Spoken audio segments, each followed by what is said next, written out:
सिर्फ इसलिए नहीं कि आपको एक विधायक को ऑब्लाइज करना है, आपको उसे ये कहना है कि चल मैं तेरे लिए एक जिला बना देता हूँ।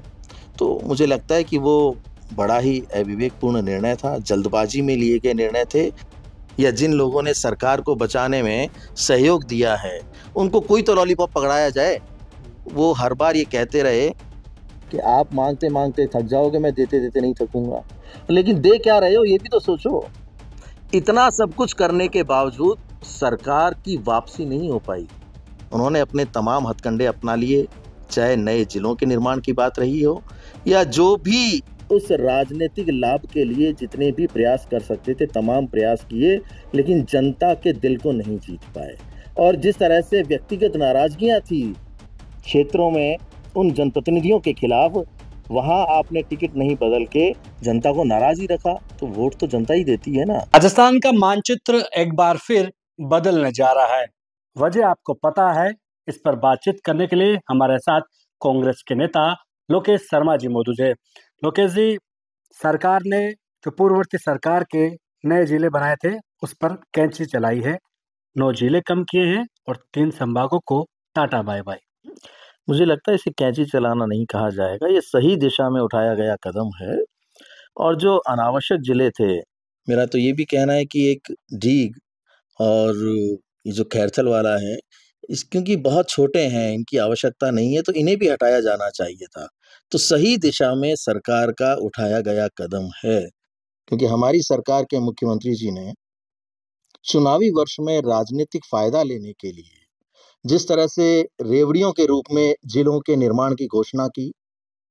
सभी को पता है कि प्रदेश में जब चुनावी साल होता है, देखिए मैं थोड़ा सा पीछे जाके आपको कुछ बताना चाहता हूं कि चुनावी वर्ष में अगर आप कोई भी ऐसा निर्णय लेते हो जिससे सीधे तौर पर राजनीतिक फायदा होने की आपको संभावना हो, तो ऐसे निर्णयों से बचना चाहिए।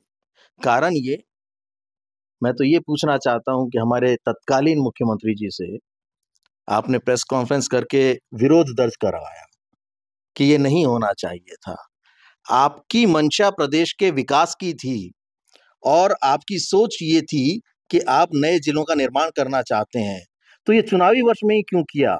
सरकार आने के 1 वर्ष के भीतर या 2 वर्ष के अंदर अगर आप उस मंशा के अनुरूप उन जिलों के निर्माण की घोषणा करते और उनके लिए संसाधनों को जुटाते, तो 3 से 4 वर्ष का जो समय था उसमें वो स्थितियां वहां मजबूत हो जाती और आने वाली सरकार कोई भी किसी निर्णय को बदल नहीं पाती।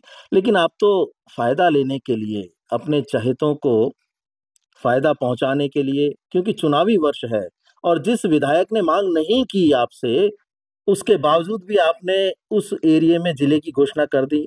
अरे जो मांग रहे थे वहां तक तो ठीक था, लेकिन जिन्होंने कहीं कोई आंदोलन नहीं किया, जहां उसकी आवश्यकता नहीं थी, वहां भी आपने रेवड़ियों की तरह जिलों का निर्माण कर दिया।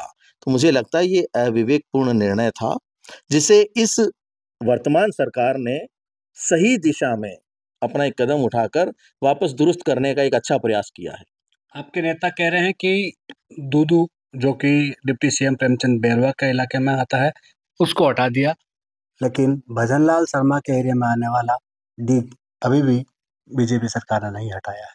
देखिए मैंने खुद ने भी नाम लिया डीग का और खैरथल का कि वो भी बहुत छोटे-छोटे स्थान हैं, उन्हें भी हटाया जाना चाहिए, या उनको अभी मैं कहता हूँ कि जैसे आपने बाकियों को निरस्त किया है, उनके लिए भी इस सोच से आगे बढ़ना चाहिए। जहाँ तक आपने दूदू की बात की, डिप्टी सीएम का इलाका था, तो ये एक संदेश दिया है उन्होंने।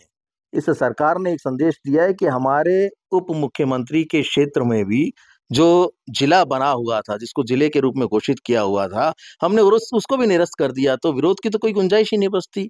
जहाँ भी आवश्यकता नहीं थी, अब 3 संभाग एक्स्ट्रा आपने बना दिए। तो भई राजस्थान में प्रशासनिक दृष्टि से जिस तरीके से मजबूती लेके आनी चाहिए, जो विकास का ढर्रा अपनाना चाहिए, उस मॉडल को पहले दुरुस्त किया जाना चाहिए, बजाय इसके कि हम नए-नए संभागों का निर्माण कर दें। संभाग बनना कोई मजाक की बात होती है क्या?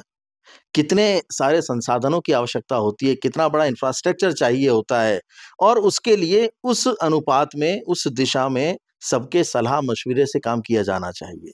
ये सिर्फ इसलिए नहीं कि विधायक कह रहे हैं या जिन लोगों ने सरकार को बचाने में सहयोग दिया है, उनको कोई तो लॉलीपॉप पकड़ाया जाए। वो हर बार ये कहते रहे कि आप मांगते मांगते थक जाओगे, मैं देते देते नहीं थकूंगा। लेकिन दे क्या रहे हो ये भी तो सोचो। इतना सब कुछ करने के बावजूद सरकार की वापसी नहीं हो पाई।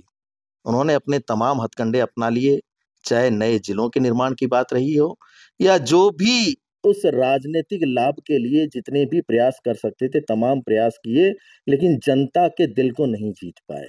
और जिस तरह से व्यक्तिगत नाराजगियां थी क्षेत्रों में उन जनप्रतिनिधियों के खिलाफ, वहां आपने टिकट नहीं बदल के जनता को नाराज ही रखा, तो वोट तो जनता ही देती है ना। तो इसलिए फैसला हमेशा जनता के हित में किया जाना चाहिए, ऐसा मेरा मानना है।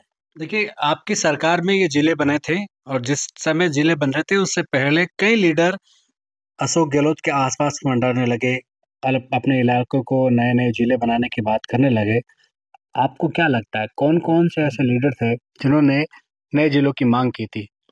देखिए, मांग काफी लंबे समय से चल रही थी। बालोतरा की हम देखते आ रहे थे, फलौदी की हम देखते आ रहे थे, ब्यावर की हम देखते आ रहे थे। तो जहां जनभावना किसी भी आंदोलन से जुड़ जाती है या जनता किसी भी मुहिम में शामिल हो जाती है, अगर वहां पे निर्णय लिया जाए तो वो जनता की भलाई के लिए निर्णय लिया जाता है। सिर्फ इसलिए नहीं कि आपको एक विधायक को ऑब्लाइज करना है, आपको उसे ये कहना है कि चल मैं तेरे लिए एक जिला बना देता हूँ। तो मुझे लगता है कि वो बड़ा ही अविवेकपूर्ण निर्णय था, जल्दबाजी में लिए गए निर्णय थे और अपने लोगों को फायदा पहुंचाने के लिए लिए गए निर्णय थे। तो अब जिस तरीके से नया ये परिवर्तन हुआ है, मुझे लगता है ये सुधार की दिशा में कदम है और आने वाले समय में इस तरीके के और सुधार देखने को मिलेंगे। कई जिले जिनको नहीं हटाया गया उनको लोग सही ठहरा रहे हैं, लेकिन जिनको हटाया गया उसका विरोध भी हो रहा है। ऐसे में आप कह रहे हो कि जन भावनाओं को देखते हुए दूधू और सांचौर, इसकी किसने डिमांड कर दी थी गहलोत सरकार में? दूधू की डिमांड नहीं की थी किसी ने। दूधू की तो डिमांड की कहाँ थी? तो वहां जाके घोषणा कर दी। इसी तरीके से सीकर को संभाग बनाने की डिमांड किसने की थी? किसी ने नहीं की थी। तो अनावश्यक रूप से जो आपने निर्णय लिए, आज उन्हीं का परिणाम है कि विरोध तो देखिए, जब कोई निर्णय हो जाता है तो कुछ लोग निश्चित रूप से विरोध करते भी हैं और किसी से करवाया भी जाता है। कुछ इस तरीके के चलन भी होते हैं कि करवाया भी जाता है। लेकिन मेरा ये मानना है कि ये सही दिशा में उठाया गया कदम है और जिन 2 की और मैं बात कर रहा हूँ, उसमें डी कुमेर भी है, उसमें खेरतल भी है, तो वो भी अनावश्यक हैं। मुझे ऐसा लगता है अगर उनको भी कम किया जाएगा तो और अच्छा रहेगा। सांचौर किसके लिए बनाया गया था? आपको ध्यान है कि उनके पुत्र को चुनाव लड़वाना था लोकसभा का और वो फील्डिंग तभी से शुरू कर दी थी और एक कारण ये रहा कि एक नया जिला बना दिया जाएगा तो जब भी मेरा पुत्र वहां जाएगा तो ये कह के वोट मांग सकेगा कि देखो हमने आपके लिए नया जिला बना दिया। लेकिन वो कुछ भी काम नहीं आया। तो जब तक जनता किसी चीज की सीधे तौर पर मांग नहीं करे और जनता किसी आंदोलन से नहीं जुड़े, मुझे लगता है कि सिर्फ और सिर्फ अपने स्वार्थ के लिए, अपने राजनीतिक फायदे के लिए ऐसे निर्णय लेने से बचना चाहिए। पूरी कांग्रेस एक तरफ, लोकेश शर्मा एक तरफ, इस पूरे मुद्दे पर। देखिए, मैंने हमेशा सच का साथ निभाने की बात कही है और जो सही है, मैं ये कहता हूं कि विरोध करने से पहले किसी भी चीज का एक तार्किक आपको जवाब देना चाहिए। ठीक है, विरोध के लिए विरोध कर लिया, प्रेस कॉन्फ्रेंसेस कर ली, कोई हर्ज की बात नहीं है क्योंकि विपक्षी पार्टी के रूप में काम कर रहे हैं। लेकिन सकारात्मक रवैया भी तो अपनाना चाहिए। आप इस बात का तर्क दीजिए कि ये जो जितने जिले बने और जिनमें से जिनको निरस्त किया गया है, उनको बनाए रखने के पीछे क्या तर्क था? आप सिलसिलेवार, बिंदुवार आप एक-एक तर्क के साथ, एक-एक तथ्य के साथ जनता के सामने आइए ताकि आपके ऊपर भरोसा हो। सिर्फ इसलिए नहीं कि आपको विरोध करना था इसलिए विरोध कर दिया। आप ये बताइए कि दूदू जिला क्यों रहना चाहिए था? ठीक है? तो जब आप तर्क के साथ, तथ्यों के साथ जवाब दोगे, तो निश्चित तौर पर आपकी खुद की भी एक जो क्रेडिबिलिटी है वो बनी रहेगी।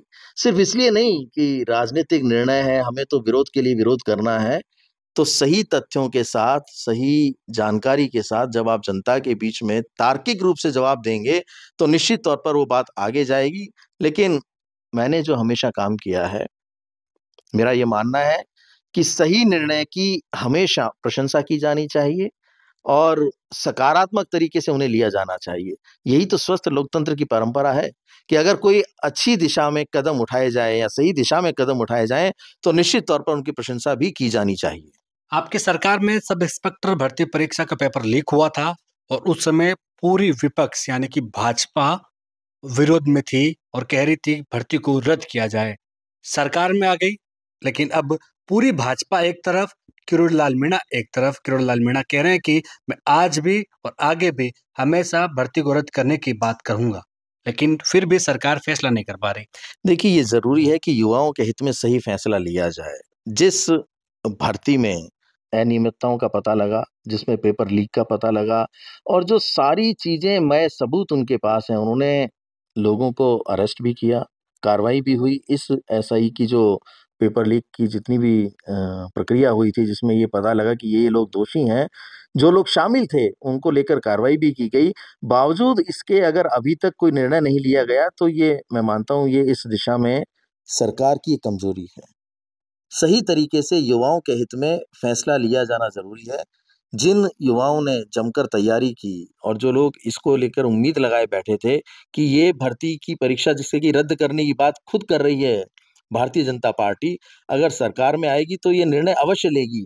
अभी तक वो निर्णय नहीं लिया गया और लगातार कई सभाओं में मुख्यमंत्री जी ने ये लोगों को भरोसा दिलाने का प्रयास किया है कि बड़े मगरमच्छ भी पकड़े जाएंगे, लेकिन अभी तक किसी बड़े मगरमच्छ का नाम कहीं नहीं आया। वही छोटे-मोटे लोगों के ऊपर कार्रवाइयां हुई हैं। तो इस पूरी की पूरी अनियमितता पर, इस पूरे के पूरे लीक प्रकरण पर जो भी लोग दोषी हैं और जो भी जिसके साथ कनेक्टेड हैं, उन तमाम के ऊपर कार्रवाई होनी चाहिए। और जिन परीक्षाओं को रद्द किया जाना ज़रूरी है या जिनको कहते हैं ना कि पेपर लीक हुआ है और जो हमने खुद ने भी वादा किया था, भारतीय जनता पार्टी उस वक़्त ये कहती थी कि हम सरकार में आएँगे तो रद्द करेंगे, तो उनके स्वयं के वादे को तो उन्हें निभाना चाहिए। एक कांग्रेस का बागी युवा चेहरा चुनाव में उतरता है, समझौता कांड होता है, फिर जेल में डाल दिया जाता है। 1.5 महीने से ज्यादा का वक्त बीत चुका है। नरेश मीणा, उसके लिए महापंचायत हुई और कांग्रेस के लीडर उस मंच पर नजर आए। देखिए, जब कोई मंच बड़ा सजता है तो निश्चित तौर पर वहाँ नेताओं की आवाजाही तो लगी ही रहती है। जहाँ तक एक युवा नेता की बात है, नरेश मीणा को मैं बहुत पहले से जानता हूँ। जब राजस्थान विश्वविद्यालय में छात्र राजनीति शुरू की थी उन्होंने, तो उनका पहला चुनाव जो महासचिव का उन्होंने लड़ा, तो उस वक़्त मैं एनएसयूआई का जनरल सेक्रेटरी था और मैंने बहुत उस वक़्त भी मदद की थी हर तरीके से। तो बहुत अच्छा लड़का है, जुझारू है, हर तरह से पूरे जोश के साथ जनता के बीच में जाता है और मुद्दों की बात करता है।